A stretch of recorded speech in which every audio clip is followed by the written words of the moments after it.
All right, guys, back with another video talking about my 6-week update on Reta, okay? R to the Retatrutide, if you know what I'm saying. But before we get into it, just a quick disclaimer, always check with your doctor or physician before starting any sort of peptide therapy. That's really, really important. You want to be checking your blood every few months when you start these sort of protocols. Don't just take it from me or someone on YouTube that claims to be an expert, which I'm not even saying I'm an expert. I'm just sharing my own experiences. So this is for educational, entertainment purposes only. So let's get into it. I am down 20 pounds, guys. Can you believe it? 20 pounds in 6 weeks. Now, that's not the biggest thing that I kind of want to talk about here because I think the weight loss will come for most people. Okay, I mean, that's what all the studies show. Now, the big thing here is this is not just a GLP-1. This is a GIP and a glucagon receptor peptide, okay? So it's a triple agonist. I'm sure you've heard that before. And the big thing for me that I'm going to talk about here is my key indicator here is that my blood pressure has gone down significantly. I was on the verge of hypertension for probably the last 15 years. Nothing to be concerned about, but definitely like pressing that edge. So, caffeine and all the things, I was always trying to be somewhat mindful of those. But, I wasn't on any like blood pressure medication.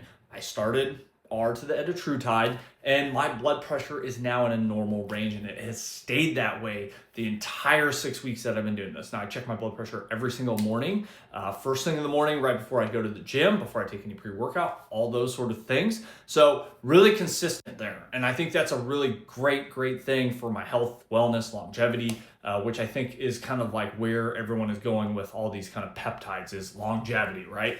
I will say this in terms of dosing, I am not on a super high dose. I started at about 0.5 milligrams and I titrated up to 1 milligram for about 4 weeks. And then I just jumped to 1.5. Now I will say this about the appetite suppression. A lot of people, I took orforglipron. It was an oral GLP-1 and that was all it was.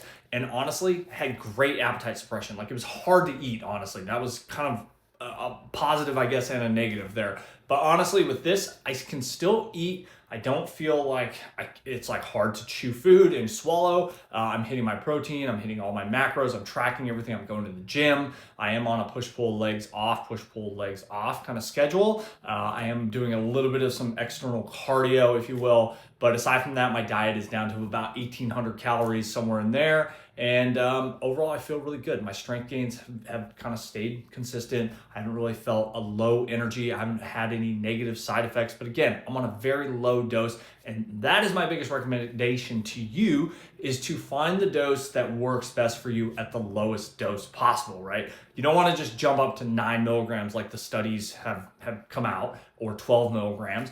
You want to slowly titrate up till you get to a good kind of level. And considering I've lost 20 pounds in 6 weeks, I think I'm right there. I don't need to go any higher. I don't have any bad side effects, but always keep that in mind. If you guys have any questions, make sure you leave a comment below. I appreciate you guys checking in, and we will see you in a week with another update.